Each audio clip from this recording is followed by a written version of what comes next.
Chaim L'chaim. Welcome to the weekly Malava Malka Farbrengen. As always, the learning is in honor of my brother, Theodore Jason Ben Hummer-Doler. Let us begin, as always, with a special blessing for the children.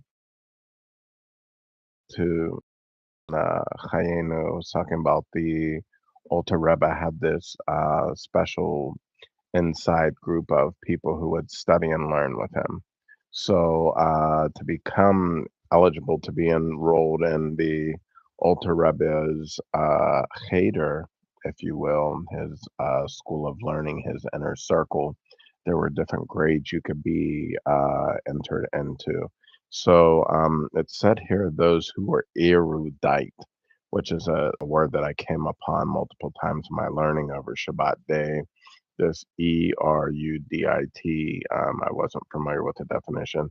It's having or showing someone who has a great knowledge, learning, or scholarship, typically gained through extensive reading and studying. Now, there was a guy who came in, you used to have to learn all the Shas, which is like a whole bookshelf of books, and then you would be in level two, like grade two. But there was a guy who came to grade one. Now he was already a very, very, very refined chassid, and the Alter Rebbe allowed him to be in his school, and he was able to gain acceptance. But he was in this secret society of learners and grade Aleph, which was just grade one. So before, as he did his admittance test, though, however, when they got the results back, they said that he would have 5 months to master. There were some matters of Nigla that he had mastered, but there were some areas additionally of Nigla that he had not mastered. And he was given 5 months by the Alter Rebbe to go ahead and master these areas of Nigla. And he closed the comment with, if he had any questions, then he should ask Beryl, who was his son, who later became the Mittler Rebbe. So we give all the children of bracha on this Melava Malka that we should be able to our our uh, hold. We should be able to chazer, if it's so God's will, mamarim, just all these things of God that are nigla and perhaps even chassidut that you should be in the making and in the will of God and arising ever forth more into being better shluchim, a special bracha for all the kids on this week. Let us go right inside. Let's begin with the sikha. It's called Making Everyone Count for Parshas Bamidbar.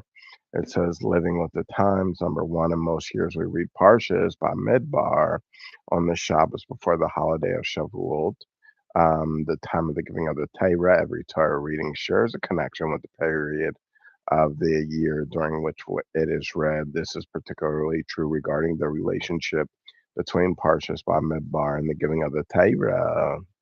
The giving of the Torah is described as the wedding between God and the Jewish people. We learn this in Tanis 26b. And the custom is that on Shabbos, before his wedding, the groom is called to the Torah as a preparation for the wedding. And from this, it is understood that God's commandment to count the Jewish people, take a census of the entire congregation of the children of Israel, that begins the Torah reading. May the words of my mouth and the meditation of my heart be acceptable for you, Lord, my strength and my Redeemer. Shares a connection and serves as a preparation for God's wedding. Well, at the giving of the Torah. Now, cherished and counted, it continues along here. Number two, the above can be clarified by first explaining Rashi's comment regarding the census at the beginning of the Torah reading. Since he cherishes them, he counts them uh, uh, at all times. On the first of Nisan, the sanctuary was erected, and on the first of Iyar, he had counted them. Last night was 37 nights of the Omer. For those of you who still have time, say a bracha, please count. We have different time zones Please still count if you're live right now. There's still time to count. Thank you for joining. Thank you for listening. Thank you for subscribing. Continue along here nicely. Um, now,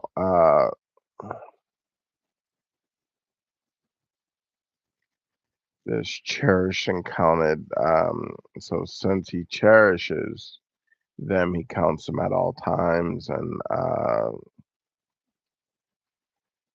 on the first of Nisan, the sanctuary was erected, and on the first of ER, he had counted them. On the surface, Rashi comments raises several questions. Okay, says here that cherished objects are counted often because one wants to know their sum, the total of them, since they are cherished and dear. Each one of them is important, and one continuously desires to know their exact sum. However, God knows the sum of the Jewish people even without connecting them or mamish counting them more correctly. Why then did he command Moses and Aaron to count them? Okay, continuing along here, it says B, since the counting of the Jewish people discussed here was associated with erecting the sanctuary, as Rashi states, when he came to rest his presence upon them. The census should have taken on the first of Nisan, the day on which his sanctuary was erected, or if it was possible on that day, at least the following day. There are two full pages of footnotes that we'll bypass at this time, but we will continue learning additionally. Why was the census delayed an entire month until the first of ER? C, why did the census have to be conducted by both Moses and Aaron? This differs from the practice in all previous censuses when the Jews were counted after they departed Egypt, and on other previous occasions. The Torah does not mention who conducted the censuses. When the census was taken after many Jews died following the sin of the golden calf, the Torah states God spoke to Moses, when you take the census of the children of Israel, i.e., the census alone. Here, by contrast, regarding the census taken after the erection of the sanctuary, is specifically stated that Aaron had to conduct the census together with Moses. Now, a fundamental commonality. Number three, one, two, three. Pat yourself on the back two times for making it to number three, making it through those two sections, continuing along nicely here. It says to explain all of the above according to the inner dimensions of the concepts involved. One of the characteristics of a census is that everyone is counted equally, even the greatest of the great. Um, we were I was doing some learning today. I was talking about greatness when we learn in the Perkei Avos in the sixth chapter, fifth Herrick, it's saying like when a person comes to this certain level of greatness, greatness comes into us, and the concept that it made me think of was like power, and it's a big thing because it comes into us and changes us, who we are inside. And it says here, God help us all that are um, in the midst of these things, a person with genuine virtues and innate, may we all be able to feel it too. Importance is not counted as more than one. Similarly, the lowest of the low is not counted as less than one. One of the things, the concepts that's brought out, with the Jewish people wearing black and white, then you wouldn't know necessarily who was rich or who was poor from the outside at the outset. Uh, may we all be rich inside of this world and outside of this world, and know only good things, and be able to continue in great work. The learning continues on here right now. From this, it is understood, okay, that the cherished quality of the Jewish people, which is expressed by counting them, does not relate to their individual virtues. In that context, there can be distinctions between one Jew and another, okay, but rather to their fundamental Jewish core that is shared by all Jews equally. This fundamental Jewish core is intrinsically too lofty to be revealed in ordinary day to day experiences. Therefore, although God knows the number of the Jewish people without having to count them, Nevertheless, he commanded that they be counted so that the counting would reveal their essential page 8 and Lakota Sikos in English, continuing along in Bamidbar, Chazak, Chazak, and these Kazak, we should be strengthened and all continuing along greatly. Those who are in synagogue today continue along with the Torah reading, and those who are not able to be, that if it's so God's will, that we should be able to be together again. And there should be more places of worship, and there should be more Torah scrolls that are written, and all good things. So, this Jewish core, this concept is reflected in Rashi's choice of wording on an earlier verse where he first explained that God counts the Jews to make known their cherished quality, i.e., counting expresses and makes known the unique, cherished quality of the Jewish people that endows them with a distinctive virtue. Now, at the core of the Jewish soul, number 4,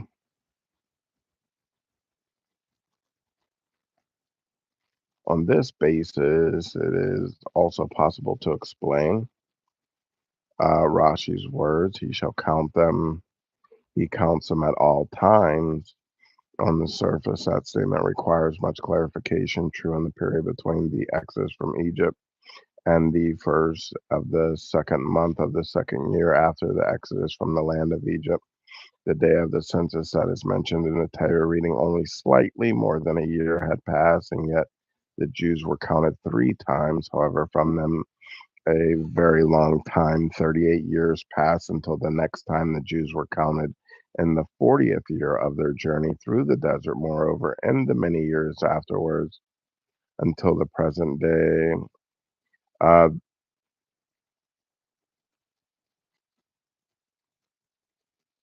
if it's not too bright, it's a little better on. You can go ahead, go ahead. In the many years afterward until the present day, the Jews have been counted very rarely. Indeed, the Midrash states that over the entire course of history until the present, the Jews have been counted only 9 times, and the 10th census will be after the coming of Mashiach. How then is it appropriate to say that God counts them at all times? In simple terms, it can be said that when using the phrase at all times, Rashi does not mean at every opportunity or often, but rather at every unique time when the Jewish people underwent a significant positive change. These changes brought about a positive change in the degree to which God cherishes them, and therefore a new census was necessary. However, even so, the world at all times are not entirely appropriate based upon on the above that the purpose of the census is to reveal our people's fundamental Jewish core. It is possible to offer a non-literal interpretation of Rashi's words. The revelation of the fundamental Jewish core that is achieved through the census becomes manifest and has an effect at all times when a Jew is compelled to serve a false deity, chas v'shalom, God forbid, heaven forbid, and similarly, whenever the Yetzer Hara compels a Jew to commit any transgression, he could possibly make the following rationalization sense. Nothing can stand in the way of teshuvah, and through teshuvah, motivated by love, a sin can even be uprooted from the outset. How terrible it is that for a moment he will be cut off from God, heaven forbid. God, but yeah, it's cool. It turns me dark, but it's cool. After all, he always has the possibility to return to God um, uh, through Teshuvah. By doing so, he would correct his past action, uprooting it entirely.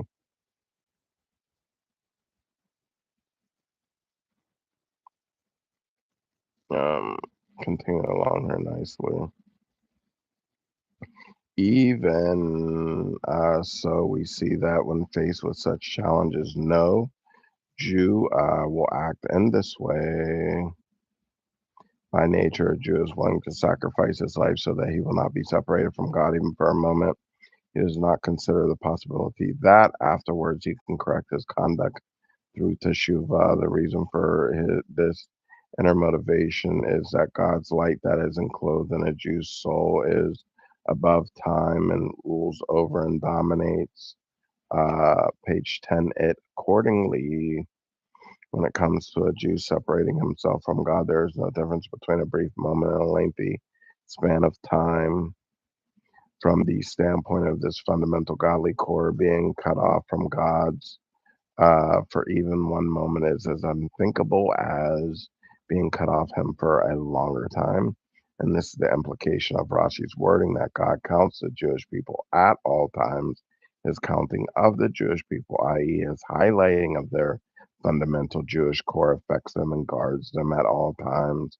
There is not even a brief moment when it is not influencing a Jew's conduct. Accordingly, a Jew will never willingly separate himself from God for even the slightest amount of time. True, a person who sins can correct his actions afterwards. However, until he corrects his actions, he is separate from God rather than remain separate for that brief moment. A Jew, love you. You can come on too. I don't care. You want to come say hi? You can. That bookshelf actually isn't in the case now. It's not in the shop. Um, so this implication, our momish internal ability doesn't allow us. It's momish sin if we turn away from God, but our typical ability is not. I thought I had it up. Did I put it up? I took it. Did I took it? So what if he gets up, then he can't come? Okay, baby. Anything else? My love? Okay.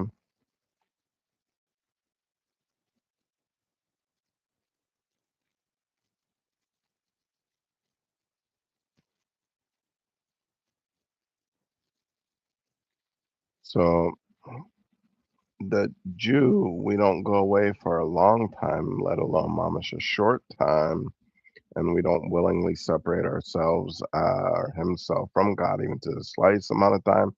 To a person who sins can correct his actions afterwards.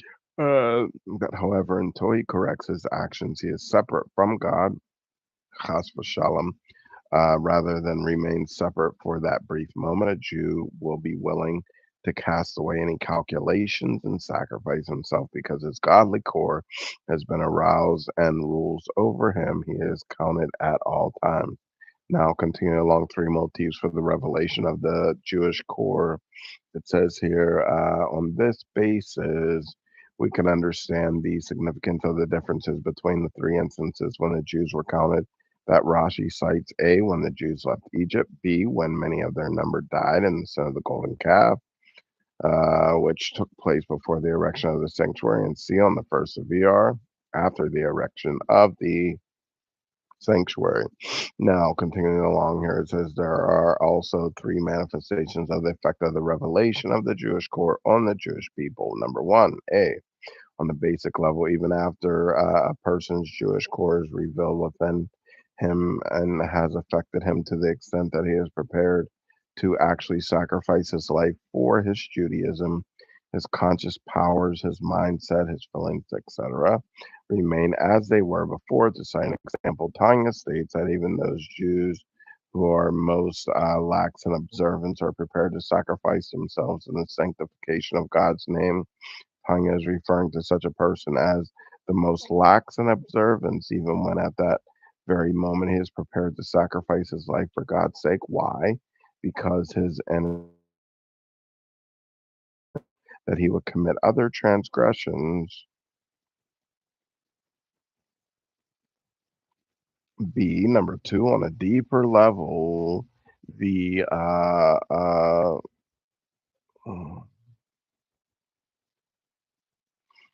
arousal of the person's Jewish core will also affect his conscious powers. His mind and other conscious powers will appreciate and become committed to the values that reflect his inner core. Nevertheless, simultaneously, uh, uh, um,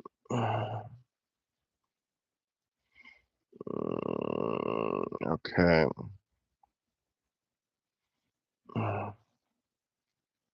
Nevertheless, simultaneously, it will be perceptible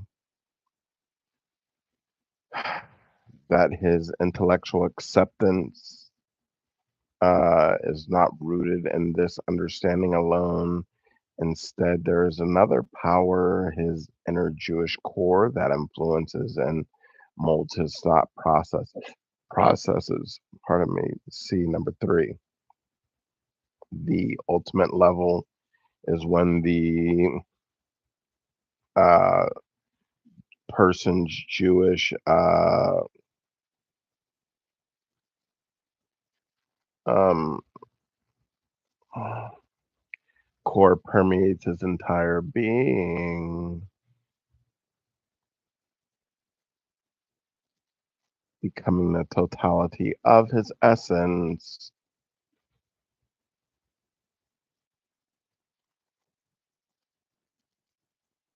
and existence.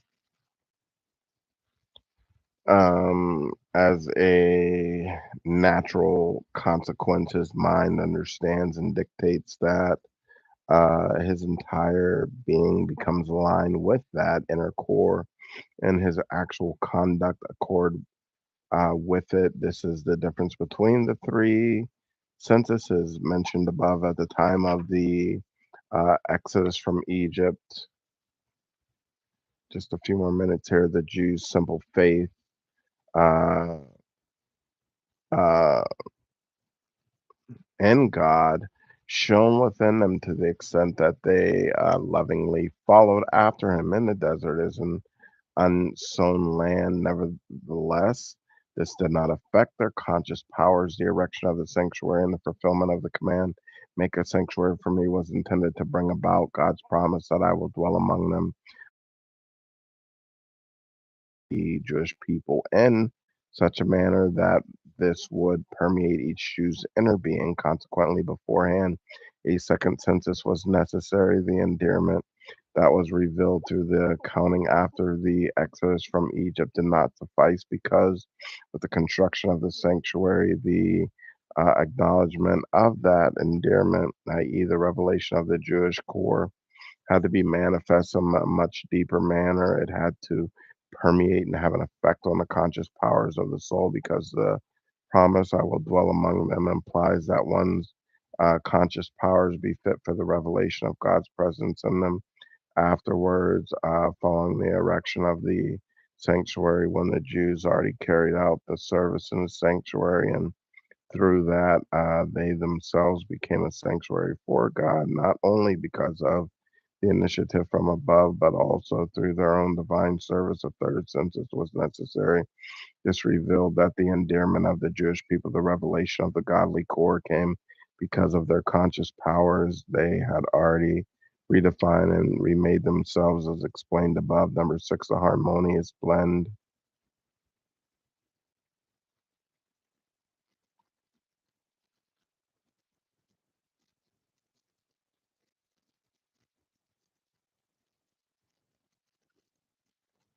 On this basis, we can also understand why the census followed the erection of the sanctuary.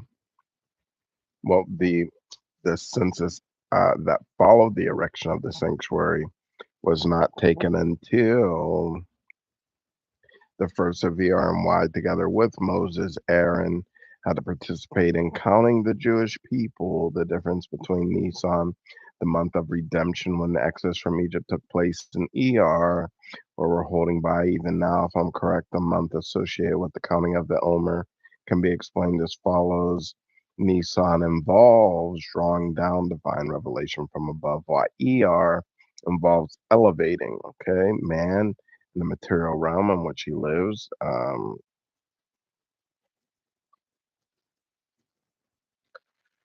A similar difference also exists with regard to Moses and Aaron. Moses is the groomsman of the king. His mission is to draw down godliness from above. Aaron is the attendant of the queen, whose mission is to elevate the Jewish people in their ascent from their lowly state.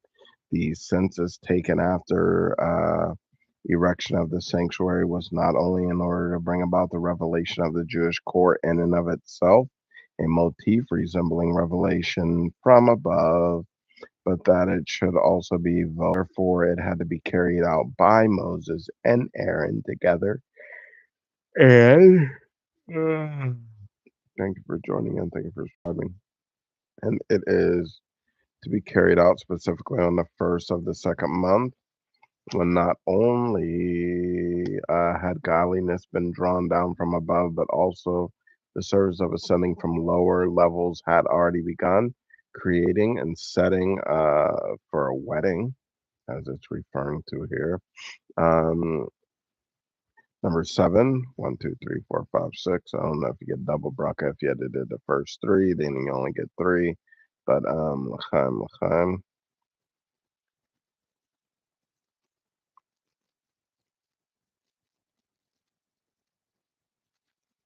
This also represents the connections between Parshas Bamidbar, which begins with the command to take a census and the giving of the Torah, the Hebrew phrase that communicates the command.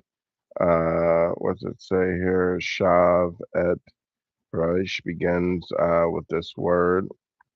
I guess it's Shav, which shares the same root letters as the Hebrew word for marriage. Nisan, yeah, Nishion, and thus can be said to point to a connection with the giving of the Torah, the wedding between God and the Jewish people. The giving of the Torah brought about two new developments: the higher realms ascended to the lower realms, and the lower realms ascending to the higher realms. And all the notes that accompany these great things as a preparation for the union between God and the Jewish people, according to both motifs, drawing down God's infinite light into the spiritual source of the Jewish people and elevating the spiritual source of the Jewish people to God's infinite light. We read the Torah's description of the census that took place on the first of the second month, which follows and complements the first month and the godly light that it drew down. The census was taken by both Moses, the groomsman of the king, and Aaron, the attendant of the queen. This reading thus serves as a preparation for the union achieved by the reliving of the giving of the Torah on Shavuos, which celebrates how through the Torah, Israel and the Holy One, blessed be He, are entirely one. Um, Thank you for joining in. Thank you for subscribing. Let us say L'chaim. If I can see the words, we're going to go on to a mimer. But without my glasses, I don't think we're going to be able to go into the mimer. This text is pretty well written. If we can see it, we'll go on mamish with the mimer, all for the sake of heaven. Let's see how the book is looking. So far, I can see the pages and Rabbi Rashav. With God's help, we'll go on into the mimer, all for the sake of heaven. Let us take a very, very, very, very, very, very, very short break, and then we'll go on with the 19th of Kislev and 5668. What do you think? Thank you for joining. Thank you for subscribing. The Melava, Malka, Farbrengen. Uh, Thank you for giving. Thank you for being with us. And let us just take a very, very, very, very, very, very, very short break. And then we will continue along with the Mimer, all for the sake of heaven. Mimer Pade, Bashalom, Nafshe, the book of Tehillim. And let us elevate, enjoy, and grow one another together. L'chaim, l'chaim.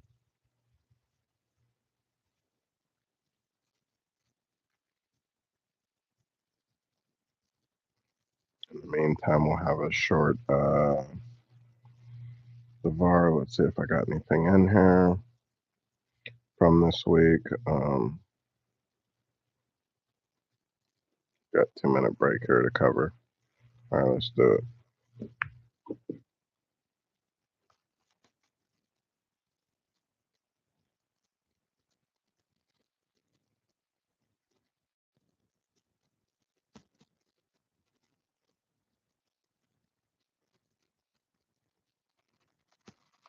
Some insights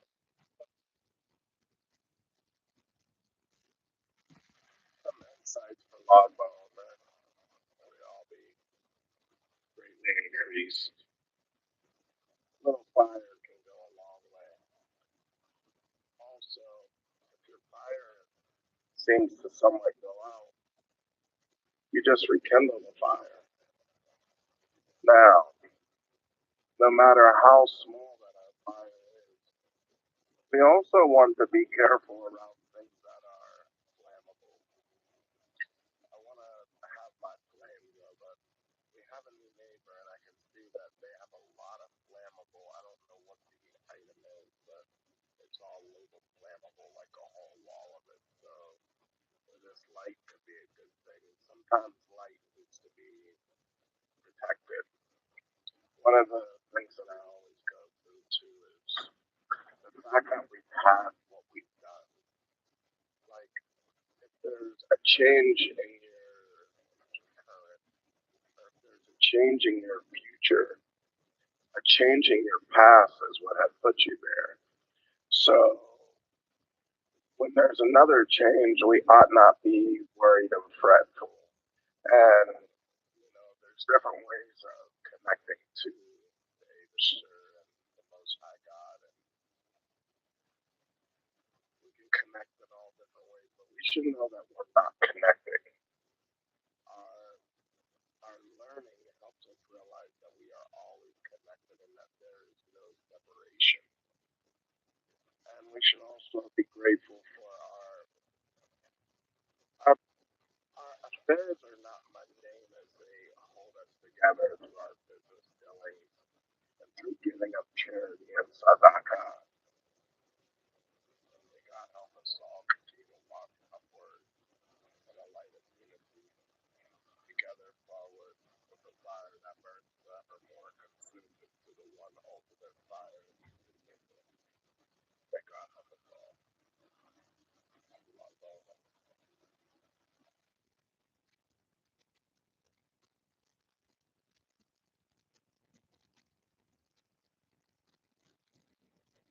Okay. Once again, thank you for joining in. Thank you for subscribing. Nice to be able to sit down for the Melava mark of Farbrengen. We'll be getting the podium back out real soon. I also like standing for the Malava Malka. Farbrengen, we just love being with you. Let's see here as we get ready to continue along with the mimer.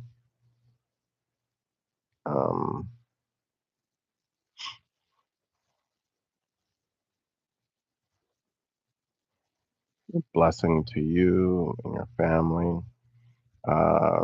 One thing that we always remember, the whole point of Chassidus is you. And so we're happy that you're here. Thank you for learning. Thank you for joining. Thank you for subscribing. Let's take one more look here. Just one more moment, please, before we join them with the mimer.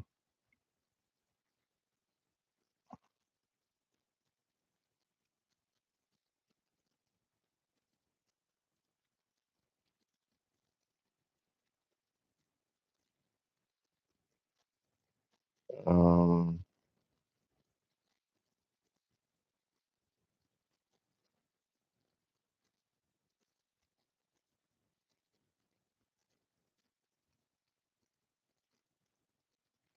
all right. God continue to help us, Mamish. I'm not sure how good that the recording came through off the phone during the break, but we're trying to grow, continued with the light of unity in our lives. Let us say L'chaim. Let us say L'chaim. Pick a bissel more Farbrengen. It's been 5 minutes since we ended the other portion, but when we're ready to hear from the mouthpiece of God directly from the Maimarim for the Lubavitcher Rebbeim. Um,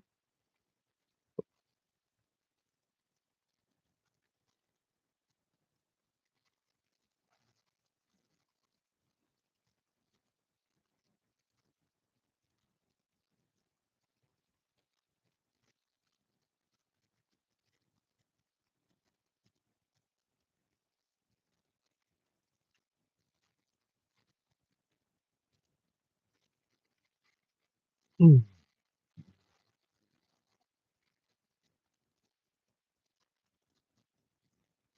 It's another moment or two. Hopefully you're having food. Hopefully you're having L'chaim. You're having Farbrengen and Farbrengen.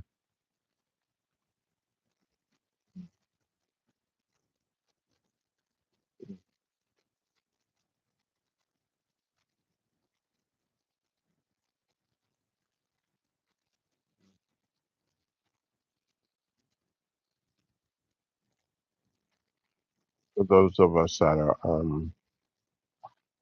newer to the program,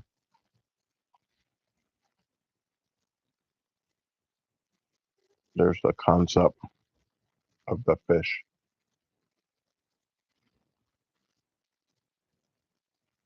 and the fish needs to be subsumed in the water, and water is a symbol for Tyra, and inside when we're in the Tyra, we want to be fully immersed.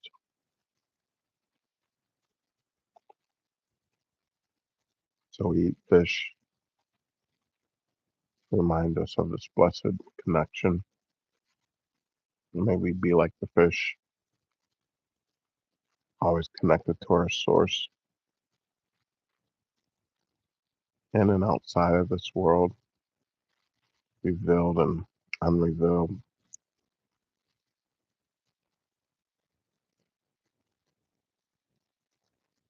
Just another moment here. We'll go into the Niggin. Got Brother Lachaim OG here with us tonight, but we'll go into the mimer part of me.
Thank you for that break. To Brother Farbrengen, someone could have turned it off right then, but we're ready.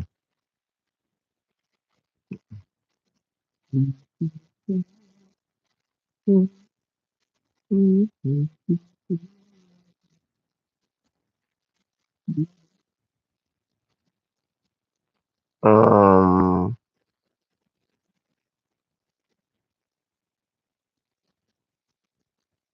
um,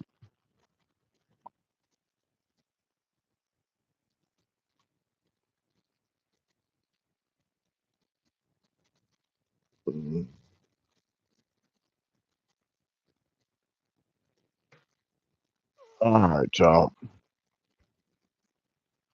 Let's continue along with the mimer with the help of heaven. 19th of Kislev. We're a little bit out of season on this, but never too far behind. Year 5668. Let's see how it all connects in here day by day, one day at a time. It says, my soul was redeemed in peace because of many who were with me. We're in the book of Psalms, 55th chapter, 19th verse. L'chaim. Mm, mm.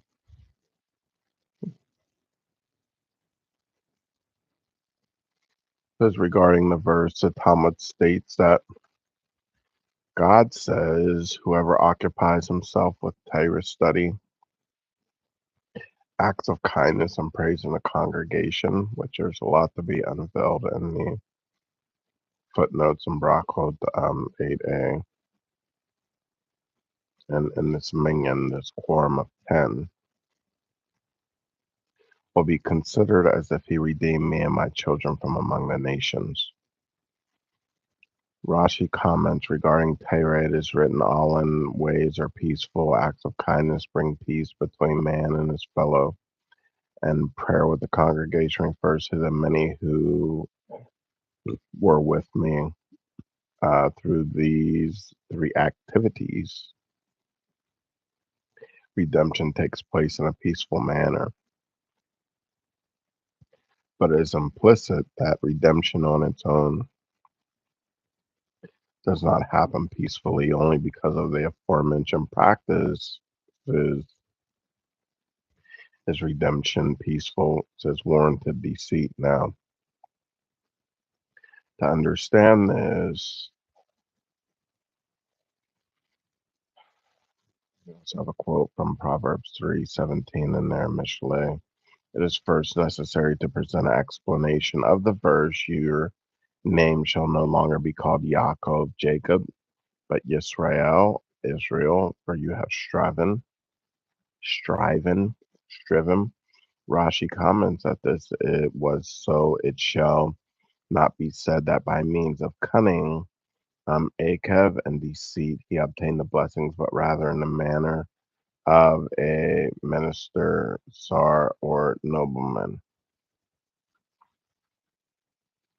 Continues along here saying, nevertheless, the name Yaakov was never removed completely, as the Talmud states. The Torah itself reverts to using the name Jacob, as in the verse God spoke to Israel in a night vision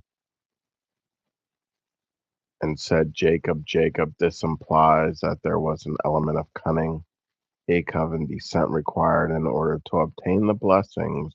Rebekah and Jacob used several cunning methods with which to obtain the blessings. Rebekah dressed in Jacob and Isaac's and Esau's favorite clothing, the skins of the goat. Jacob said, I am Esau, your firstborn, and the like. Why did the blessings need to be taken? By means of deceit. And there's many footnotes and sources that we can refer to. Let's continue along. Isaac's mistaken surmise. It said Isaac wished to bless Esau, even though he knew that Esau did not measure up. He saw that Esau possessed very holy nitzonot, if I'm correct, challenges, sparks, it says here, and the Arizal goes into that. Um, he wanted to elicit a supernal light to shine upon him, which would automatically gather these nitzonot. I'm thinking of the nitzonot. The supernal light would be like a great torch of fire, which, when brought near to a spark, automatically incorporates the spark within it. Similarly, by shining a supernal light upon Esau, his nitzosot would automatically ascend, and the supernal light would incorporate them. This is the meaning of the verse. God will give to you of the dew of the heavens. This coming from Genesis in the book of Bereshit, 27, chapter 28th verse. This refers to the dew that drips from Atik Yomen, Now, this is the Ancient of Days. These terms get a little tricky sometimes, which is also called the dew that gives life. And we're talking about the resurrection of the dead, the dew that will resurrect the dead in the future. And we learn this. Sources are Shabbat 88b and Chagiga 12b. And that dew figures in the blessings intended to refine Esau is consistent with the fact that it is a spiritual dew that will be used in reviving the dead in the future. As quoted here from the Talmud, Esau the wicked was considered dead. For the Talmud states in Barakot 18b, the wicked are called dead even during their lifetime. Hence, Isaac's intention that the dew of the heaven refine and revive them. L'chaim.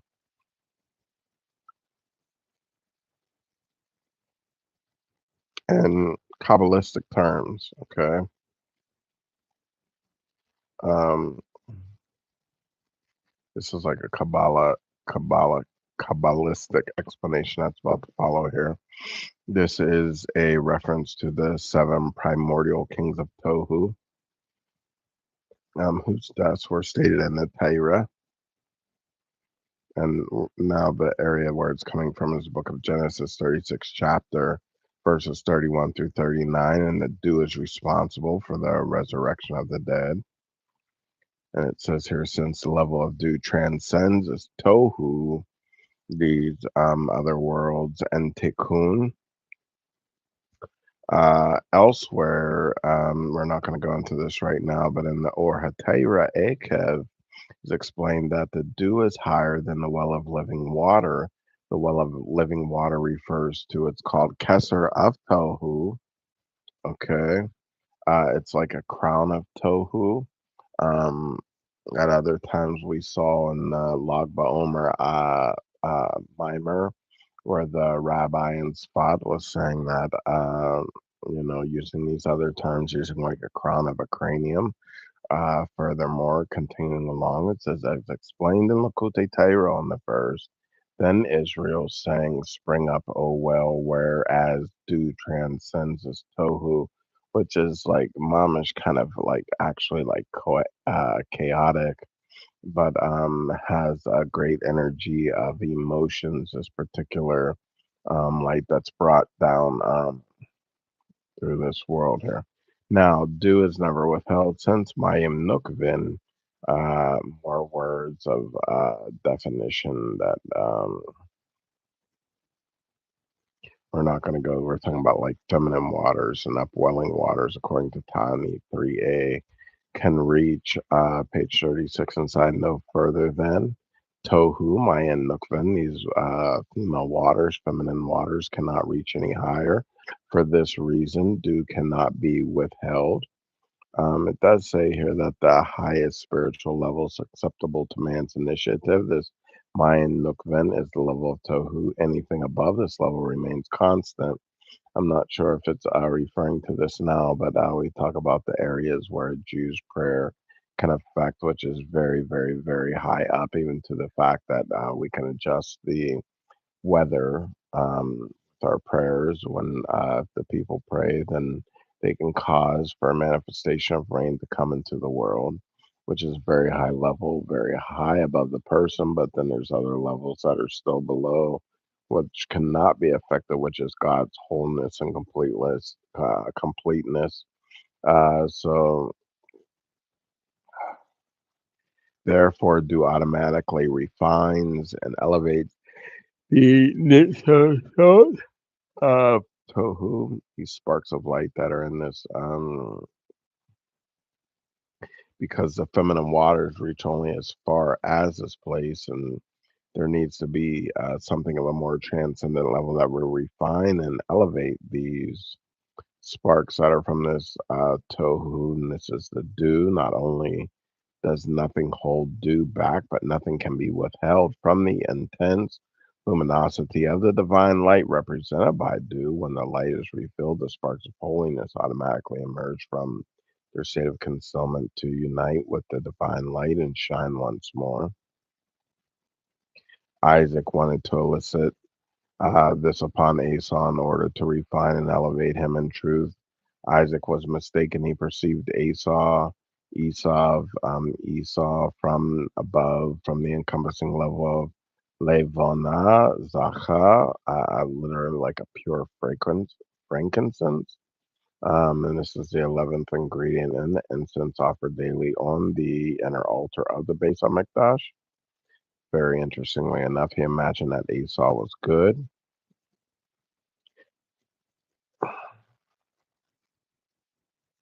like the good of Noga, like the different various levels of Klippa, that he will be able to refine him in this manner. Now, however, his refinement could never have taken place in this manner.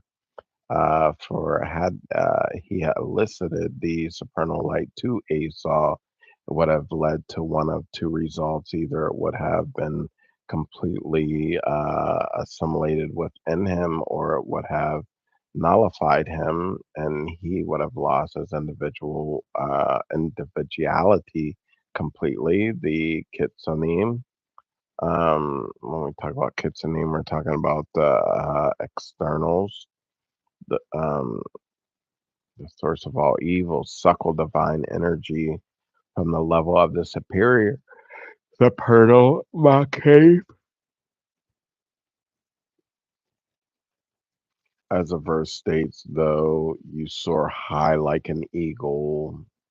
This verse comes from the book of Obadiah, first chapter, fourth verse. This refers to the external aspect of the Makif, where darkness is as light and all receive from this transcendent level equally. This is why if Isaac had elicited the external aspect of Makif upon Esau, it would have been dissolved within him. And if Isaac had elicited the inner aspect of Makif, a level impossible for the Sitra Akra to receive from, heaven forbid, he would have lost his individuality entirely, as we find in the verse in 2 Kings 19, chapter 31st verse. An angel of God went forth, okay, and smote the Assyrian camp, as we learn Isaiah 30:30. Similarly, Esau's individuality will be lost entirely. If this were to happen, the holy Nitzosot in him, these sparks will be lost as well, as the verse states, some are gathered without judgment. We learn this in the book of Proverbs in the Mishlei, 13th chapter, 23rd verse, and also Chagiga 4b. There are times when, to save the situation, the refinement of the Nitzosot must be temporarily delayed in order to destroy the opposition. To achieve this, the Nitzosot must also be disregarded, only to be later re-employed and re-elevated or elevated. In human experience, it's talking about transformation. It's not always an instant process. Often a person is not willing to undergo change until he realizes that the situation that he is currently in cannot possibly work. Only when he hits rock bottom does he wake up and realize that he is forced to change. God help us to be able to realize when we need to change and what our rock bottom is, and may we not go there, and may we have the ability on a high level to be able to accelerate to godliness in the only ways that don't resolve a downline, include and resolve in a down-like manner to hit bottom, but that we should continue to elevate in the most way. Therefore, it was impossible to refine Esau by revealing to him a supernal light. Instead, it was necessary to give the light, this dew of heavens, to Jacob, since dew is what accomplishes the refinement. As mentioned earlier, Jacob needed to be the one to accomplish this, since holiness can handle even the aforementioned supernal light through Jacob. The refinement is slow and gradual, so that it may last, and the Nitzonot will actually become refined. This is why it's also necessary to give the blessings to Jacob. However, the use of deception in obtaining these blessings is yet to be explained.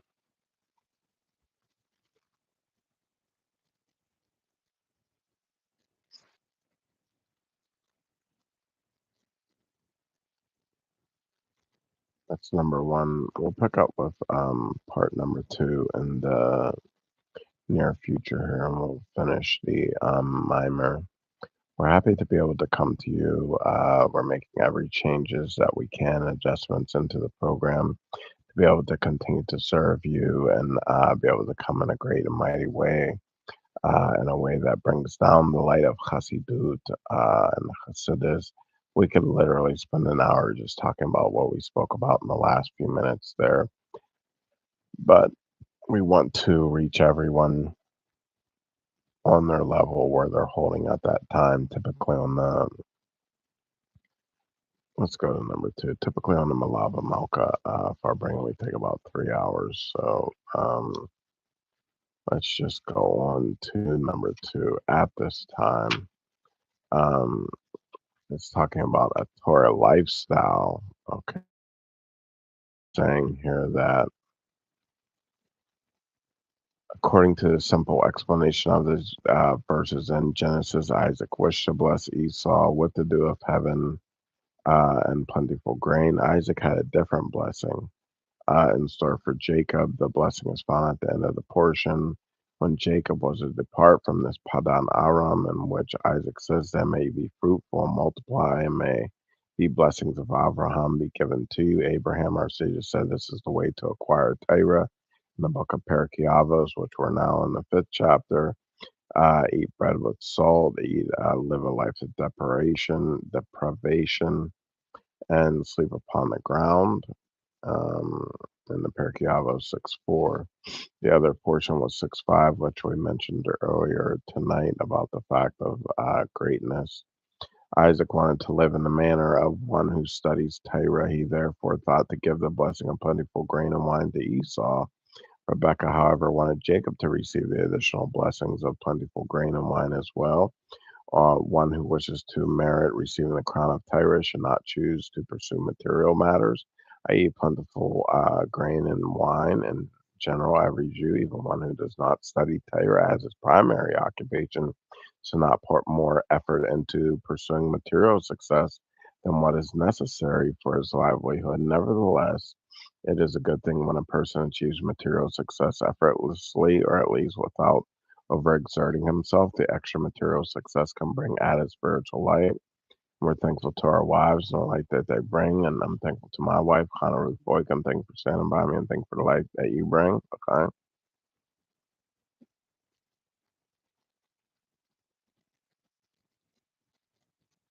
Heavenly food says here it is known that the mineral, vegetable, and animal realms are rooted in the realm of Tohu.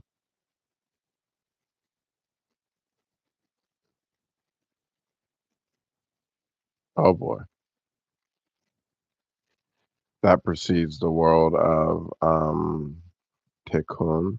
When a person elevates them, additional spiritual light from Tohu shines upon them, as the verse states, "For not by bread alone will man live, but by all that issues forth from the mouth of God will man live." Although man on his own process possesses that which issues forth from the mouth of God, nevertheless, that which issues forth from the mouth of God, that is in the food, is greater, for it is from Tohu, and specifically because of that will man live, as explained elsewhere, as we talked about in Passover. Now it's saying ox power. This is why the soul descends to be vested within a physical body, an animal soul. When one subjugates and nullifies the animal soul, the godly soul accumulates additional spiritual light. Every person knows that there are certain characteristics such as anger and so on, which he needs to refine. May God help us all. Whenever he coerces himself not to be angered, he adds light to his godly soul, enhancing both his intellectual grasp and his service of the heart.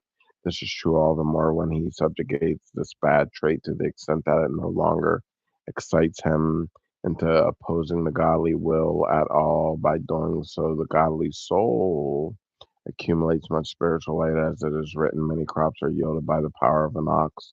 When one causes the animal soul to be in a state of ratso toward godliness, its ratso is so powerful that it transcends reason and logic in addition to it affecting the godly soul, that it too should possess a powerful ratso, as elaborated elsewhere regarding the verse, "My dove, you hide in the cleft of the rocks.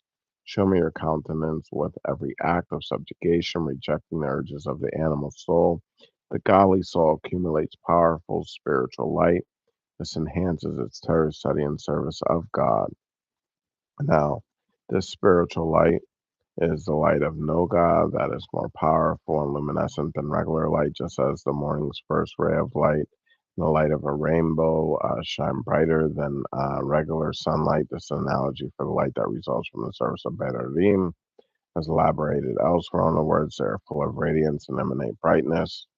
Just as it is when refining the animal souls, so it is when all physical and material matter is refined. The godly soul accumulates much spiritual light, as in the statement by the Talmudic sage Rava, wine and fragrance make a man's mind more receptive.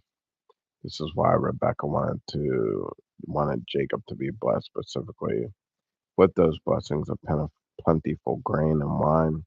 She wanted him to use them for the sake of heaven and thus accumulate great spiritual light. May we be able to use all the great spiritual light that's before us right now.